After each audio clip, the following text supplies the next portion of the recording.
ఆవిడ చూపు ఎక్కడ పడుతుందో అక్కడ పడిన ఉత్తర క్షణంలో ఇక అలా ఇలా ఉండదు, ఇక ఐశ్వర్యం.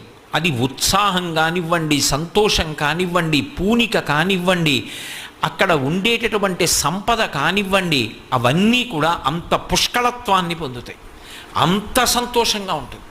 అందుకే ఆవిడ చూపులలోంచే అంతటి అనుగ్రహ ప్రసరణం చేసింది. అందుకే ఐశ్వర్యం ఎక్కడి నుంచి ఇస్తుంది అంటే ఆమె యొక్క చేతిలోంచి ఇస్తుంది అని చెప్పడం సాధ్యం కాదు. అందుకే లక్ష్మీ కటాక్షము అంటూ ఉంటారు. ఆవిడ చూపు పడితే చాలు, ఒక్కసారి అలా ప్రసన్నంగా చూసిందా, ఇక అక్కడ ఎంత ఐశ్వర్యం ఏర్పడుతుంది అనేటటువంటి దాని గురించి చెప్పడం ఎవరికీ సాధ్యం కాదు. అయితే మీరు ఒక్క విషయం జ్ఞాపకం పెట్టుకోవాలి, నేను ఐశ్వర్యము ఐశ్వర్యము ఐశ్వర్యము అన్న మాట వాడుతున్నప్పుడు కేవలము నేను సంపద గురించి మాట్లాడుతున్నాను అని